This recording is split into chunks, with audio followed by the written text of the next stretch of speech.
বারাবণী চরমপুর ইসিএলের খোলামুখ খনিতে দুপুরবেলায় ব্লাস্টিংয়ের কাজ চলছিল।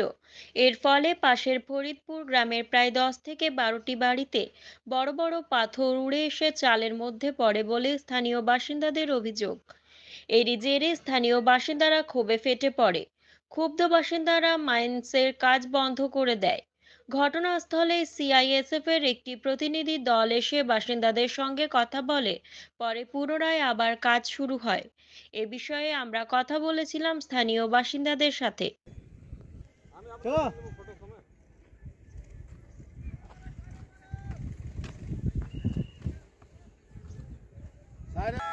अभी इन लोग भी सुना आपको सुना ना मैं बोला हूँ इस तरह का समस्या आता है तो आप अपनी तरफ से पूरा सुरक्षित करिए। रोज रोज इन लोग बोलने के लिए नहीं आएंगे इनको बंद कर लो ठीक है।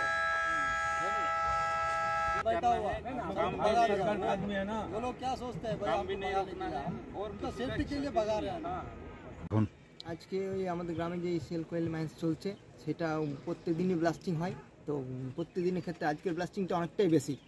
আজকে প্রায় পাথর অপরে উঠছিল, অনেক মানুষজন ঘর বাড়ি পাথর পড়েছে, মানুষ খাবার খাচ্ছিল, মেয়ে ছেলে তাদের উপর পাথর পড়ছে। কোন গ্রামে উঠেছে পাথরগুলো উড়ে? এই আমাদের ফরিদপুর মাইন্স যেটা হয়েছে কোয়েল মাইন্স ফরিদপুরের সামনেই আমাদের গ্রামের পাশেই। তো সেখান থেকে আজকে ব্লাস্টিং তো অতিরিক্ত হলো। তো আমরা তো প্রত্যেকদিন প্রতিবাদ করছি, প্রায় করেছি। তো ওরা বলেছে না আর হবে না, একটু কম হবে, কিন্তু ওরা ওই যখনই যাচ্ছি তখনই বলছে আর হবে না, কম হবে। আবার 2-4 দিন পর আবার শুরু করে দিচ্ছে। তো আমাদের তো গ্রামের মানুষ তো আতঙ্কে আছি, আমরা তো প্রত্যেকদিন থাকতে পারছি না, তো কোনো ব্যবস্থাও করছে না। এরা যাচ্ছি বলছে না আর হবে না, কম হবে। বন্ধ করার পরে কর্তৃপক্ষ কেউ এসেছিল?